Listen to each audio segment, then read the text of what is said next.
Hello guys, welcome back to another video. आज इस video में हम लोग जो सीखने वाले हैं वो सीखने वाले हैं रोटेशनल मोशन का एक बहुत ही मस्त कॉन्सेप्ट, जो कि है बाइसिकल व्हील एक्सपेरिमेंट, जो कि वॉल्टर लिविन सर ने भी किया था, है ना। Rotational motion bicycle wheel experiment, है ना। ये क्या बचा हुआ है, ठीक है। तो चलो शुरू करते हैं फिर आज का वीडियो। कौन सा मोशन मैं बोल रहा हूँ, मैं एक बार इस वीडियो में एक्सपेरिमेंट के वाइज भी तुमको दिखाने वाला हूँ, एक्सपेरिमेंट करके, ठीक है। मैंने कुछ बनाया है उसके थ्रू, लेकिन उसके पहले समझ लेते हैं कुछ इंपॉर्टेंट टर्म्स। ये इंपॉर्टेंट टर्म्स मैं क्यों समझा रहा हूँ, क्योंकि आगे जाके मैं चाहता हूँ, पहली चीज़ तो जिसको अगर रोटेशनल मोशन इतने अच्छे से नहीं भी पता है ना क्या होता है, उसको भी मैं पहले कुछ टर्म्स बता देता हूँ कि क्या क्या चीज़ें इसमें होती हैं, ठीक है। रोटेशनल मोशन का नहीं, मैं पहले लीनियर मोशन का बता रहा हूँ, फिर उसी को हम रोटेशनल मोशन से रिलेट कर लेंगे। तो पहली चीज़ जो आती है, जो चीज़ नॉर्मली आप लोगों को पता ही होगी, वो है कि फोर्स जो है, फोर्स वो एक्सेलरेशन देता है, और वो एक्सेलरेशन जो है वेलोसिटी को चेंज करता है। या फिर अगर हम डायरेक्टली बोले, जो न्यूटन ने दिया था, दैट इज़ फोर्स जो है मोमेंटम को चेंज करता है, चेंज इन मोमेंटम लाता है फोर्स, ठीक है। तो ऐसा क्यों, मैंने ये इतनी बेसिक सी बात मैं क्यों बता रहा हूँ, क्योंकि हम लोग के माइंड में परसेप्शन हो जाता है कि जिस डायरेक्शन में फोर्स लगा या जिस डायरेक्शन में टॉर्क लगा, टॉर्क जो होता है फोर्स का रोटेशनल इफेक्ट होता है, ठीक है। मतलब कोई चीज़ रोटेट कर रही हो तो उसमें टॉर्क लगता है, और कोई चीज़ अगर मूव कर रही है, लीनियर मोशन कर रही है, तो उसमें फोर्स लगता है, ठीक है। तो अगर किसी चीज़ में फोर्स लग रहा है या टॉर्क लग रहा है, तो हमको लगता है, हमारा परसेप्शन होता है कि उस डायरेक्शन में ही चीज़ को मूव करना होगा, बल्कि ऐसा असलियत में नहीं होता है, ठीक है। ऐसा असलियत में तब होता है जब ये जो स्टेटमेंट मैंने लिखा है, इसका एक केस हो। और वो केस क्या है कि अगर बॉडी जो है रेस्ट पे हो, ठीक है। अगर बॉडी रेस्ट पे होगा तो उस पर जो मैं फोर्स लगाऊंगा, वो फोर्स उस डायरेक्शन में ही लगेगा जिस डायरेक्शन में एक्सेलरेशन आना है, ठीक है। या फिर मैं बोलूँ कि जिस डायरेक्शन में मैं फोर्स लगाऊंगा उसी डायरेक्शन में एक्सेलरेशन आएगा, ठीक है। और जिस डायरेक्शन में एक्सेलरेशन आएगा तो उसी डायरेक्शन में वेलोसिटी चेंज होगी, डैट इज़ ज़ीरो से कुछ वेलोसिटी पहुंच जाएगी, क्योंकि बॉडी रेस्ट पे थी। तो इसी के लिए मेरे को लगता है कि जिस डायरेक्शन में मैं फोर्स लगा रहा हूँ उसी डायरेक्शन में बॉडी मूव कर रही है, उसी डायरेक्शन में वेलोसिटी आ रहा है। ये चीज़ बॉडी रेस्ट के लिए तो बहुत अच्छा है, लेकिन अगर बॉडी मूव कर रही हो पहले से ही, हम्म, हम्म, ठीक है, अगर बॉडी पहले से मूव कर रही है, body is already having velocity, तब जो एक्सेलरेशन ड्यू टू फोर्स है, जो फोर्स की वजह से जो एक्सेलरेशन आएगा, वो वेलोसिटी का सिर्फ मैग्नीट्यूड या डायरेक्शन चेंज कर पाएगा, ठीक है। वैसे दो ही चीज़ होता है उसमें, वेलोसिटी का डायरेक्शन या मैग्नीट्यूड चेंज कर देगा, वो भी डिपेंड करता है कि किस डायरेक्शन में फोर्स लगा है। इसको समझाने के लिए मैं 3 एग्जाम्पल ले रहा हूँ। पहला एग्जाम्पल है कि मान लो कोई बॉडी रेस्ट पे है, ठीक है। अब उस पर मैंने ग्रे कलर में फोर्स इस डायरेक्शन में लगाया है, तो ऑब्वियस सी बात है, F equals to M A से हमको पता है कि एक्सेलरेशन भी इसी डायरेक्शन में आएगा। अब एक्सेलरेशन जब इस डायरेक्शन में आ रहा है, तो क्योंकि बॉडी पहले ज़ीरो पे थी, वेलोसिटी ज़ीरो था, और अब एक्सेलरेशन इस डायरेक्शन में आया है, तो अब वेलोसिटी इस डायरेक्शन में हो जाएगी। तो जिस डायरेक्शन में मैंने फोर्स लगाया उसी डायरेक्शन में वेलोसिटी भी आ गई। अब दूसरे केस पे आते हैं। मान लो वेलोसिटी, ऑब्जेक्ट के पास पहले से एक वेलोसिटी है v, ठीक है। अब मैंने एक फोर्स लगाया f किसी एंगल पे, तो एक्सेलरेशन उस फोर्स के डायरेक्शन में आएगा। और अब इस एक्सेलरेशन का जो कंपोनेंट है, कंपोनेंट यानी कि दो कंपोनेंट होता है, पहला उसके पैरेलल, उस वेक्टर के पैरेलल, और दूसरा उस वेक्टर के परपेंडिकुलर। परपेंडिकुलर वाला कंपोनेंट सिर्फ डायरेक्शन चेंज कर सकता है, एक्सेलरेशन का परपेंडिकुलर वाला कंपोनेंट डायरेक्शन चेंज कर सकता है, लेकिन जो वेलोसिटी की तरफ है वो उसका मैग्नीट्यूड चेंज कर सकता है। और इसको तुम ऐसे समझ सकते हो कि मान लो एक पत्थर से तुमने बांध रखा है, एक पत्थर को रस्सी से तुमने बांध रखा है। अब रस्सी से अगर तुम पत्थर को खींचोगे अपनी तरफ, ठीक है, अगर उसको अपनी तरफ खींचोगे तो सिर्फ तुम उसका डायरेक्शन चेंज, या फिर पत्थर को भी नहीं, मान लो किसी तीर, एरो को बांध रखा है, एरो को, ठीक है, अब मिडल से बांध रखा है, और वो एरो जो है तुम्हारे आँखों के रिस्पेक्ट में लंबा लंबा खड़ा है, ठीक है, स्ट्रेट खड़ा है। अगर तुम अब उसको अपनी तरफ खींचोगे तो एरो वो पूरा वैसे ही हॉरिजॉन्टली पूरे तुम्हारी तरफ आ जाएगा। लेकिन अगर तुम उस एरो को आगे की तरफ मूव करवाना चाहोगे तो तुम किस तरफ करोगे, तो या तो राइट तुम हाथ मारोगे या फिर लेफ़्ट मारोगे ना। तो वही चीज़ बोल रहा हूँ कि स्पीड चेंज करना है तो उसके डायरेक्शन की तरफ, ठीक है, उसके अलॉन्ग वेक्टर चाहिए। और यही चीज़ है उसके मैग्नीट्यूड को इंक्रीज़ करेगा, यानी स्पीड इंक्रीज़ करेगा। और इसको अगर तुम परपेंडिकुलरली लगाओगे एक्सेलरेशन तो वेलोसिटी को डायरेक्शन चेंज करेगा। अगर पूरा फोर्स परपेंडिकुलर हो, कम्प्लीटली परपेंडिकुलर फोर्स लग रहा हो, तीसरा केस पे आ रहा हूँ मैं, ठीक है, तो एक्सेलरेशन भी कम्प्लीटली परपेंडिकुलर लगेगा और ये परपेंडिकुलर वाला एक्सेलरेशन जो है वेलोसिटी की सिर्फ डायरेक्शन चेंज कर पाएगा। और यही चीज़ होती है यूनिफॉर्म सर्कुलर मोशन में, ठीक है। जब यूनिफॉर्म सर्कुलर मोशन का मतलब स्पीड चेंज नहीं हो रहा है। अगर स्पीड चेंज नहीं हो रहा है तो एक्सेलरेशन उसके सिर्फ परपेंडिकुलर लगी हुई है, जो कि सेंट्रीपिटल एक्सेलरेशन है, और वो उसकी स्पीड चेंज नहीं करती, खाली हर समय डायरेक्शन चेंज करते रहती है। अगर इसी में मैं एक एक्सेलरेशन उसके अलॉन्ग भी लगा दूँ तो फिर उसकी वेलोसिटी भी चेंज होने लग जाएगी, ठीक है। मैं थोड़ा स्पीड बोल रहा हूँ, कोई बात नहीं, समझ आ गया होगा, ठीक है। तो उसकी वेलोसिटी यानी कि स्पीड अप भी होने लग जाएगा अगर मैं एक एक्सेलरेशन उसके अलॉन्ग लगा दूँ, ठीक है। तो इतनी चीज़ें अब तुमने समझ ली, ये तो लीनियर मोशन की चीज़ें ऐसे भी तुमको समझ आ गई होगी। अब आते हैं मेन बात पे, रोटेशनल मोशन क्या है। तो रोटेशनल मोशन में कुछ नहीं था, बस टर्म्स तो यही सारी थी, लेकिन ये सारे टर्म्स जो है ना एक पार्टिकल पे काम कर रही थी। रोटेशनल मोशन में हम बॉडी को रिजिड मानते हैं, ठीक है। तो रिजिड बॉडी के हर एक पार्टिकल पे ये सारी चीज़ें काम कर रही थी, लेकिन पूरी बॉडी पे न्यूटन के लॉज इतने अच्छे से नहीं अप्लाई हो पा रहे थे। तो न्यूटन को क्या काम करना पड़ा कि उसको काम तो वही रहा उस चीज़ का, बस उसकी जगह एक नया टर्म लाना पड़ा जिसको बोले हैं मोमेंट रोटेशनल इफ़ेक्ट, उसी चीज़ का रोटेशनल इफ़ेक्ट। जैसे अगर मैं यहाँ पे एक टेबल बना रखा हूँ मैंने, तो मास का rotational effect moment of inertia है। फोर्स का रोटेशनल इफेक्ट यानी कि उसको बोलते हैं moment of force, that is torque. Velocity का रोटेशनल इफेक्ट यानी कि moment of velocity, that is angular velocity. वैसे एक्सेलरेशन का एंगुलर एक्सेलरेशन और मोमेंटम का एंगुलर मोमेंटम। ये चीज़ न्यूटन को बनानी क्यों पड़ी, जैसे काइनेटिक एनर्जी के फार्मूले, ये सब चीज़ें F=ma, ये सब न्यूटन को मजबूरी में बनाना पड़ा था, क्योंकि लोगों की मैथ्स इतनी अच्छी नहीं थी। न्यूटन की मैथ्स तो बहुत अच्छी थी, तो क्योंकि लोगों को समझ आ जाए सब कुछ, इसीलिए न्यूटन को बाद में ये सारी चीज़ें थोड़ी सी डाइल्यूट करने के लिए बनाना पड़ा, F=ma, काइनेटिक एनर्जी का फार्मूला, ये सब। लेकिन रोटेशनल मोशन न्यूटन को ज़बरदस्ती बनाना पड़ा। क्यों ज़बरदस्ती बोल रहा, मतलब ज़रूरी से बनाना पड़ा, क्योंकि रोटेशनल मोशन में सिर्फ उस रिजिड बॉडी के एक पार्टिकल पे चीज़ें अप्लाई हो रही थी, पूरे बॉडी पे अप्लाई होने में थोड़ा सा हार्ड हो रहा था। इसी के लिए न्यूटन को ये सारी रोटेशनल मैकेनिक्स पूरी बनानी पड़ी न्यूटन को, ठीक है। तो अब ये चीज़ रोटेशन में तो समझ गया मैं, तुम सोचोगे कि ये चीज़ मैंने इसमें क्यों समझाई। तो अब बस फोर्स की जगह तुम टॉर्क कर दो, एक्सेलरेशन की जगह एंगुलर मोमेंटम कर दो और वेलोसिटी की जगह एंगुलर वेलोसिटी कर दो।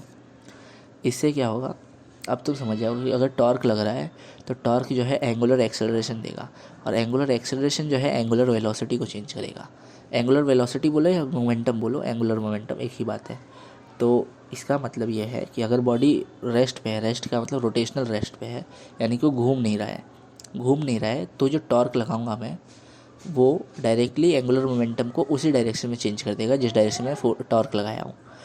अगर बॉडी घूम रही है यानी कि उसके पास वेलोसिटी है, ठीक है, इस केस में वेलोसिटी है लीनियर में, यानी कि रोटेशनल में वो घूम रही है, तब जब मैं फोर्स लगाऊंगा यानी कि टॉर्क लगाऊंगा, तो ये टॉर्क जो है एंगुलर मोमेंटम का या तो डायरेक्शन चेंज करेगा या तो मैग्नीट्यूड चेंज करेगा या फिर दोनों चेंज करेगा, ठीक है। वो डिपेंड करता है टॉर्क के डायरेक्शन पे, समझे। अगर तुमको लीनियर मोशन समझ आ रहा है तो बस उसी सेम चीज़ को रोटेशनल मोशन में यूज़ करना है, समझ रहे हो, है ना। कुछ अलग नहीं है, कुछ ऐसा नहीं कि न्यूटन को चीज़ें बदलनी पड़ गई है। वो मैंने इसी के लिए लाइन भी लिखा है कि न्यूटन को बस टर्म्स बदलने थे, काम नहीं उनका, काम तो वही कर रहा है जो काम लीनियर में मास करता है वही काम रोटेशनल में मोमेंट ऑफ इनर्शिया करता है, ठीक है। अब समझते हो उस एक्सपेरिमेंट को, पहले ही बहुत देर हो गया, अब एक्सपेरिमेंट समझने में ज़्यादा टाइम नहीं लगेगा, हमको मेन चीज़ वही समझनी थी, ठीक है। एक्सपेरिमेंट में क्या है कि अगर मैं इस व्हील को घुमा दूँ तो घुमाते ही तुमको समझ आएगा कि इस डायरेक्शन में इसके पास एक एंगुलर मोमेंटम होगा। कैसे पता चल रहा, वो राइट हैंड थंब रूल से, है ना। राइट हैंड थंब रूल से तुम चेक करोगे तो एंगुलर मोमेंटम का डायरेक्शन पता चल गया। अब क्योंकि इसका एक एंड बांधा हुआ है तो दूसरे एंड से ये फ्री टू मूव है, तो दूसरे एंड से तुम खुद ही सोच सकते हो अगर ये नहीं घूम रहा होता तो क्या चाहेगा, ये गिर जाना चाहेगा, इसका mg जो है इसको गिराना चाहेगा, ग्रेविटी तो गिराना चाहेगा, तो उसमें भी उस डायरेक्शन में भी एक बार राइट हैंड थंब रूल लगाओ तो तुमको पता चलेगा कि टॉर्क अंदर की तरफ आएगा, ठीक है। टॉर्क जो है प्लेन के अंदर आएगा। अब जब टॉर्क इधर की तरफ है, मोमेंटम इधर की तरफ है, तो मैंने तुमको क्या सिखाया, इसीलिए मैंने तुमको ये सिखाया कि अगर वेलोसिटी पहले से है, ये वाला केस मान लो वेलोसिटी पहले से है और फोर्स उसके परपेंडिकुलर है, तो सिर्फ डायरेक्शन चेंज करेगा। डेट इज सेम थिंग यहाँ पे हो रही है कि पहले से यहाँ पे इस डायरेक्शन में वेलोसिटी है, एंगुलर मोमेंटम है, और फोर्स यानी कि जो टॉर्क है वो अंदर की तरफ लग रहा है परपेंडिकुलरली, तो वो सिर्फ इसके डायरेक्शन को चेंज करेगा, डेट इज़ एंगुलर मोमेंटम को घुमाएगा, ठीक है, एंगुलर मोमेंटम को घुमाएगा, यानी कि उसका मैग्नेटिक या कुछ और चेंज नहीं करेगा बस वो।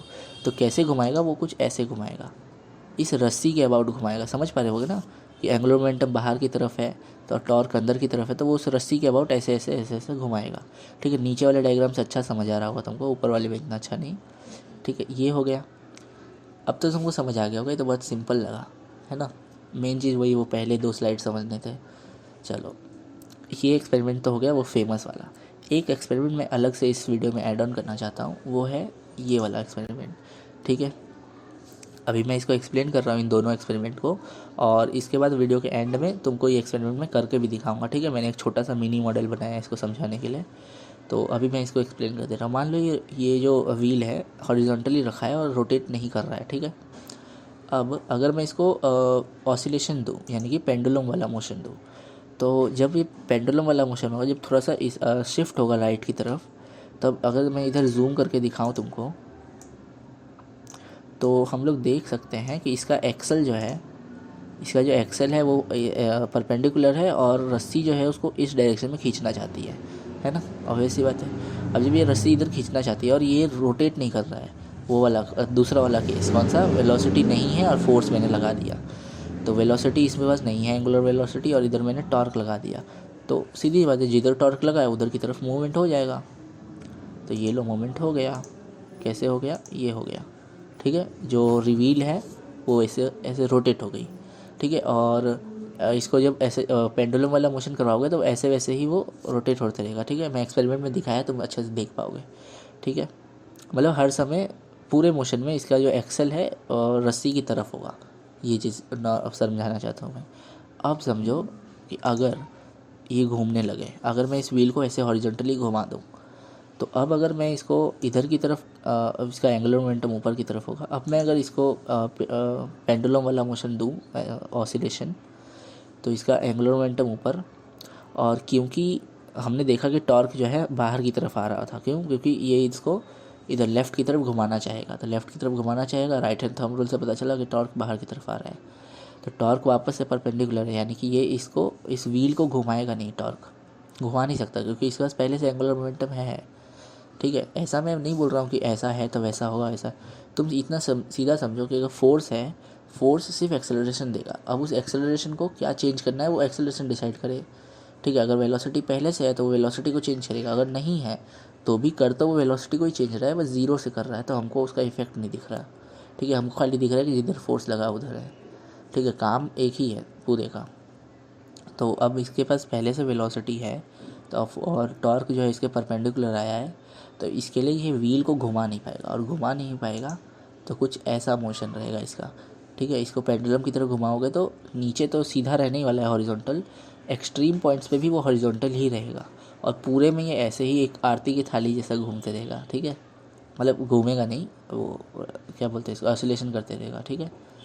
अब अगर इसका टॉप व्यू देखें हम, तो टॉप व्यू में जब ये राइट की तरफ जाता है तो टॉर्क जो है नीचे की तरफ लग रहा है, जब ये लेफ़्ट की तरफ जाता है तो टॉर्क बाहर की तरफ लग रहा है। अगर इसको हमारे व्यू से देखें तो यानी कि जब ये राइट की तरफ जाता है तो टॉर्क हमारी तरफ लग रहा है, जब ये लेफ़्ट की तरफ जाता है तो टॉर्क हमसे दूर की तरफ लग रहा है, ठीक है। अब तुम सोचोगे कि इस वाले में, ये जो पहला वाला फेमस वाला जो एक्सपेरिमेंट था, इसमें तो टॉर्क ने एक काम किया कि उसने उस रस्सी के अबाउट उस व्हील को घुमा दिया, ठीक है। गिरने नहीं दिया, ऐसे ही गिरने नहीं दिया, लेकिन इस रस्सी के अबाउट तो गोल गोल घुमाया इसने।